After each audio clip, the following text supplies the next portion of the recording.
Hello friends, ओम श्री गणेशाय नमः। जय श्री कृष्ण। आप सभी का स्वागत है आपके अपने यूट्यूब चैनल पर। फ्रेंड्स, आज हम आपको इस वीडियो में बताने जा रहे हैं वैशाख मास की दूसरी कहानी के बारे में। फ्रेंड्स, वैशाख मास महात्म की कथा की वीडियो आप देख सकते हैं हमारे चैनल पर। फ्रेंड्स, वीडियो शुरू करने से पहले आपसे रिक्वेस्ट है, अगर आप हमारे चैनल पर नए हैं और आपने अभी तक हमारे चैनल को सब्सक्राइब नहीं किया है तो प्लीज़ सब्सक्राइब कीजिएगा चैनल को। साथ ही प्रेस कीजिएगा बेल आइकन को, जिससे नए वीडियो से रिलेटेड नोटिफिकेशन आपको तुरंत प्राप्त हो सके। और वीडियो पसंद आने पर वीडियो को लाइक और शेयर जरूर कीजिएगा, ताकि सभी भक्तों को इस वीडियो का लाभ प्राप्त हो सके। और कमेंट बॉक्स में जय श्री कृष्ण जरूर लिखिएगा। आइए फ्रेंड्स, अब मैं आपको वैशाख मास की बांदरी की कहानी सुनाती हूँ। एक राजा था। वह वैशाख मास में प्रतिदिन ब्रह्म मुहूर्त में उठकर गंगा जी में स्नान करता था। राजा का आदेश था कि मुझसे पहले गंगा जी में कोई स्नान नहीं करेगा। राजा जब गंगा जी में स्नान करने जाते तो उन्हें प्रतिदिन शांत जल के स्थान पर हिलता हुआ हलचल युक्त जल दिखाई देता था। तो राजा को संदेह होता था कि निश्चय ही मुझसे पहले कोई गंगा जी में स्नान करता है। अतः राजा ने नदी के तट पर पहरेदार बिठा दिए। गंगा जी के तट पर एक वृक्ष था, उस पर एक बंदरिया रहती थी। वह प्रतिदिन राजा के स्नान करने से पूर्व स्नान करके वृक्ष पर चढ़ जाती थी। इस प्रकार होते होते पूरा वैशाख माह व्यतीत हो गया, किंतु अंतिम दिन राजा के पहरेदार ने यह देख लिया और उस बंदरिया को पकड़कर राजा के पास ले गया और कहा कि यह बंदरी आपसे पूर्व गंगा जी में स्नान करती है। उधर राजा की प्रतिज्ञा थी कि यदि कोई स्त्री मुझसे पूर्व स्नान करती होगी तो मैं उसे विवाह करूंगा, इसलिए राजा को बंदरी के साथ विवाह करना ही पड़ा। वैशाख स्नान के पुण्य से बंदरी के गर्भ ठहर गया और 9 मास पूर्ण होने पर बंदरी ने राजा से पूछा कि शिशु जन्म के समय मुझे क्या करना चाहिए। तब राजा ने महल में एक घंटी लगवा दी और बंदरी से कहा कि जब तुम्हें दर्द हो रहा हो तो इसे बजा देना, मैं संपूर्ण प्रबंध कर दूंगा। राजा की अन्य रानियां भी थी जिनके कोई संतान नहीं थी, अतः बंदरी को गर्व है यह सब समाचार जानकर अन्य रानियां मन ही मन उससे ईर्ष्या करने लगी और भावी संतान का नाश करने हेतु विभिन्न योजनाएं बनाने लगी। घंटी लगी देखकर एक रानी ने बंदरी से इसका कारण पूछा। बंदरी ने संपूर्ण वृतांत बता दिया। रानी ने उसे बहकाया कि एक बार घंटी बजाकर तो देख कि राजा आते हैं या नहीं। बंदरी ने घंटी बजाई तो राजा दौड़े दौड़े महल आए और घंटी बजाने का कारण पूछा। इस पर बंदरी ने उत्तर दिया कि मैंने तो रानियों के कहने पर घंटी बजाई थी। तब रानियों ने राजा से कहा कि यह तो पशु है, न जाने कितनी बार घंटी बजाएगी। इस प्रकार कहकर उन्होंने घंटी को हटवा दिया। कुछ दिनों बाद बंदरी के शिशु जन्म का समय आया तो उसने अन्य रानियों से पूछा कि मैं क्या करूं। तब रानियों ने कहा कि तुम आंखों पर पट्टी बांधकर सो जाओ। और बंदरी के वैशाख मास के स्नान के पुण्य के प्रताप रूप में एक सुंदर पुत्र हुआ।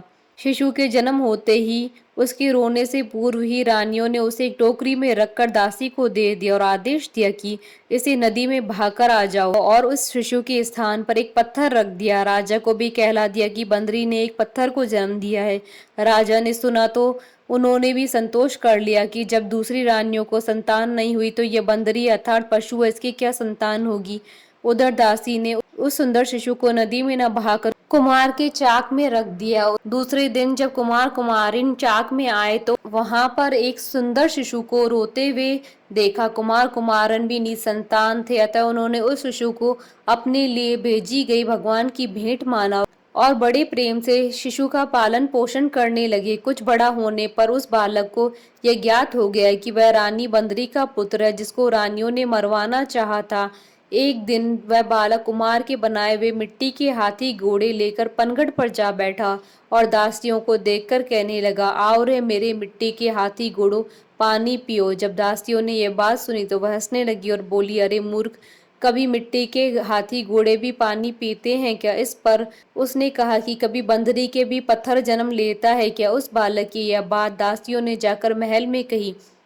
तब रानियों ने दूसरे दिन विष मिलाकर लड्डू भेज दिए। ईश्वर की कृपा से लड्डू गोंद और बादाम के हो गए और उन लड्डुओं को खाने से उस लड़की की मृत्यु नहीं हुई। यह समाचार दासी ने रानी को कहा और रानी ने राजा से कहकर कुमार को देश निकाला दिलवा दिया। कुमार वन में रहने लगा। तत्पश्चात जब अगले वर्ष चैत्र माह में माता गणगौर की पूजन का दिन आया तो वह बंदरी का पुत्र 108 करवे और 108 गोली लेकर तथा घड़े में पानी भरकर बगीचे में बैठ गया। उधर राजा की और साहूकार की पुत्रियां गणगौर बनाने के लिए मिट्टी लेने आई तथा बगीचे में खेलने और झूला झूलने लगी। इस कारण कुछ समय बाद प्यास लगी, तब उन्होंने उस बंदरी के पुत्र से जल पिलाने के लिए कहा, तो उस युवक ने उत्तर दिया कि मेरे पास एक गोली है और उसे खाती जाओ और मेरे चारों ओर फेरे लगाती जाओ, तब मैं तुम्हें जल पिलाऊंगा। इस पर पहले तो कन्याओं ने मना कर दिया, किंतु प्यास तीव्र होने के कारण मान गई। इस प्रकार गोली खाने और उस युवक के साथ फेरे लेने से वह गर्भवती हो गई।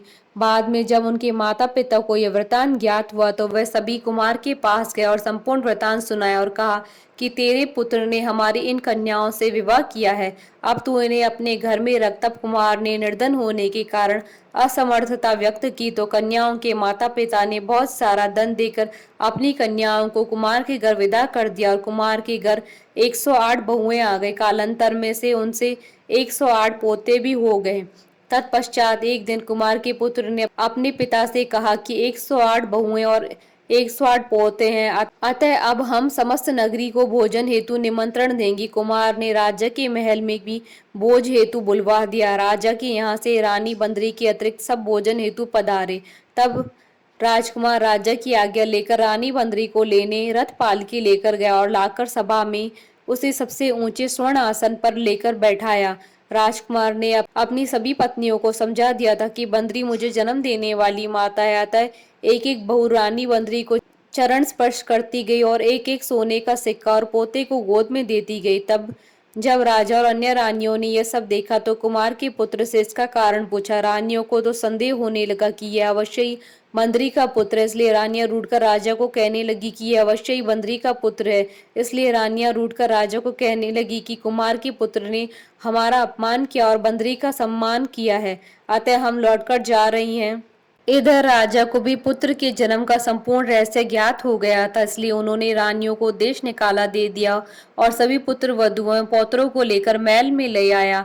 राजकुमार का राजतिलक हुआ। कुमार कुमारिन को राजकुमार ने महल में रहने के लिए निवेदन किया, किंतु वे नहीं माने। तब राजा ने उन्हें ढेर सारा धन दिया।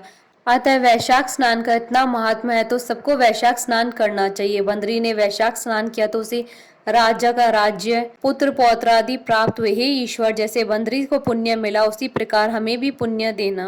कथा अधूरी हो तो पूरी करना और पूरी हो तो मान रखना। बोलिए भगवान विष्णु की जय, सनातन धर्म की जय। हमारे साथ इस वीडियो में अंत तक बने रहने के लिए आपका धन्यवाद। ओम श्री गणेशाय नमः। जय श्री कृष्ण।